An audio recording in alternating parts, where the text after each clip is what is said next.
आपका समय सीमित है, लेकिन आपकी मानसिक ऊर्जा और ध्यान असीमित हो सकते हैं। Mind management not time management पुस्तक में डेविड कदवी बताते हैं कि समय को मैनेज करने से ज्यादा जरूरी है कि आप अपनी मानसिकता और ध्यान को कैसे नियंत्रित करते हैं। स्मार्ट काम करने पर ध्यान दें। एक कहानी के माध्यम से समझें। राजेश एक छोटे से शहर में रहने वाला एक साधारण व्यक्ति था। वह अपने जीवन में बहुत मेहनत करता था, लेकिन फिर भी कभी अपने कामों को समय पर पूरा नहीं कर पाता था। उसके पास हमेशा एक लंबी चेकलिस्ट होती थी, करने के लिए ये सब काम हैं। रोज वह अपने कामों को लेकर चिंता में डूबा रहता था। एक दिन उसे अपने एक पुराने दोस्त समीर का कॉल आया। समीर अब एक सफल बिजनेसमैन बन चुका था और राजेश ने हमेशा उसे एक स्मार्ट और व्यवस्थित व्यक्ति के रूप में देखा था। राजेश ने समीर से पूछा, तुम हमेशा इतना सफल कैसे रहते हो? मैं भी अपनी जिंदगी में बदलाव चाहता हूँ, लेकिन मुझे समझ नहीं आता कि क्यों मेरी मेहनत के बावजूद कुछ खास हासिल नहीं हो रहा। समीर हंसी के साथ बोला, राजेश, तुम मेहनत तो कर रहे हो, लेकिन तुम स्मार्ट काम नहीं कर रहे हो। राजेश को यह बात थोड़ी अजीब लगी, तो समीर ने इसे और विस्तार से समझाया। देखो, तुम्हारे पास समय की कमी नहीं है। समस्या यह है कि तुम स्मार्ट तरीके से काम नहीं कर रहे हो। तुम रोज अपनी चेकलिस्ट देखकर हर काम को करना शुरू कर देते हो, लेकिन तुम यह नहीं समझते कि कौन सा काम पहले करना चाहिए और कौन सा बाद में। समीर ने उसे एक उदाहरण दिया। सोचो, अगर तुम्हारे पास दिन भर में 10 घंटे हों और उन 10 घंटों में से तुम आधे समय को उन चीजों में लगा दो जो कम महत्वपूर्ण हैं, तो तुम्हारे पास महत्वपूर्ण कामों के लिए समय ही नहीं बचेगा। राजेश को यह समझने में थोड़ा वक्त लगा, लेकिन समीर ने एक स्मार्ट तरीका बताया। सबसे पहले तुम्हें यह तय करना होगा कि क्या काम वाकई महत्वपूर्ण है। क्या यह काम तुम्हारे लक्ष्य को हासिल करने में मदद करेगा?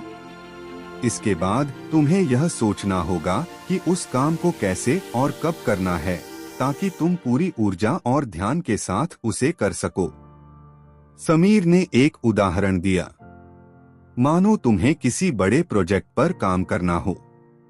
अगर तुम हर छोटे छोटे ईमेल्स और कॉल्स का जवाब देने में अपना समय गवा दोगे, तो तुम्हारे पास उस प्रोजेक्ट पर फोकस करने का समय नहीं मिलेगा।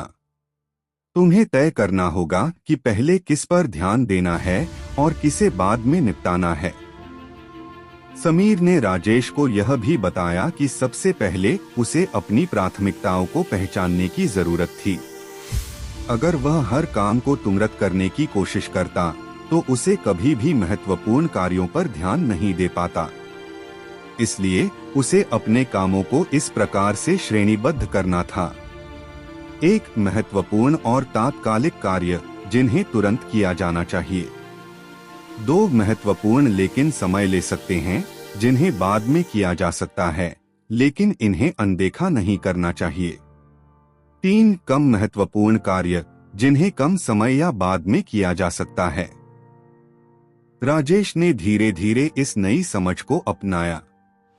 उसने अपनी चेकलिस्ट को पुनः देखा और केवल उन्हीं कार्यों पर ध्यान केंद्रित किया जो सबसे अधिक महत्वपूर्ण थे।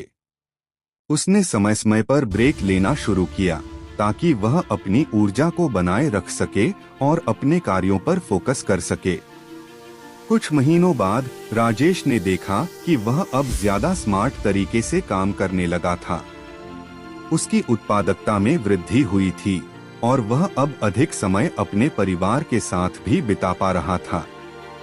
उसने यह सीखा कि सिर्फ मेहनत करना ही नहीं, बल्कि स्मार्ट तरीके से काम करना भी उतना ही जरूरी है। इस कहानी से यह समझ आता है कि हमें केवल समय के प्रबंधन पर ध्यान नहीं देना चाहिए, बल्कि यह भी सोचना चाहिए कि कौन सा काम कब और कैसे करना है, ताकि हम अपनी ऊर्जा और ध्यान का सही उपयोग कर सकें। स्मार्ट काम करने के लिए यह जरूरी है कि हम पहले प्राथमिकताएं तय करें और फिर उन पर फोकस करें, न कि बस भागदौड़ में समय बर्बाद करें। यह कहानी यह दिखाती है कि किस तरह राजेश ने अपनी मेहनत के बजाय स्मार्ट तरीके से काम करने पर ध्यान दिया और सफलता पाई।